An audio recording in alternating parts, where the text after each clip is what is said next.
Romans chapter 3. What advantage then does the Jew have, or what profit is there in circumcision? Much in every way, chiefly because the oracles of God were entrusted to them. What if some did not believe? Would their unbelief nullify the faithfulness of God? God forbid. Let God be true and every man a liar. As it is written, that you may be justified in your words and may prevail in your judging. But if our unrighteousness demonstrates the righteousness of God, what shall we say? Is God unrighteous in taking vengeance? I am speaking in human terms. God forbid, for then how could God judge the world? If through my lie the truth of God has abounded more to his glory, why am I still being judged as a sinner? Why not rather say, let us do evil that good may come, as we are slanderously accused, and as some claim that we say? Their condemnation is just.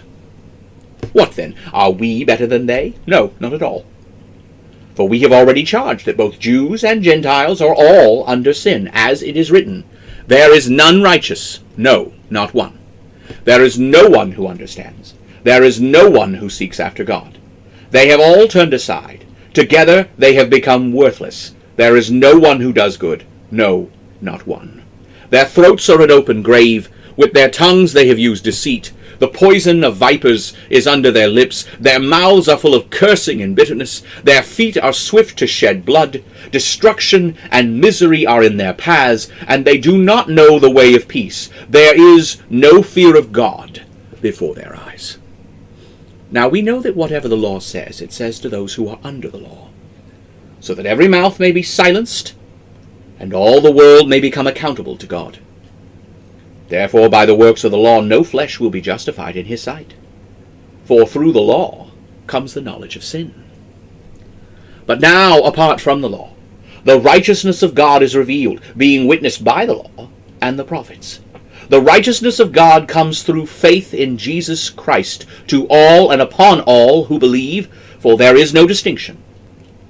For all have sinned and come short of the glory of God, being justified freely by his grace, through the redemption that is in Christ Jesus, whom God has set forth to be a propitiation through faith in his blood, for a demonstration of his righteousness, because in his forbearance God had passed over the sins previously committed, to prove his righteousness at this present time, so that he might be just and the justifier of him who has faith in Jesus. Where is boasting then? It is excluded. By what law? Of works? No, but by the law of faith. Therefore we conclude that a man is justified by faith without the works of the law. Is he the God of the Jews only?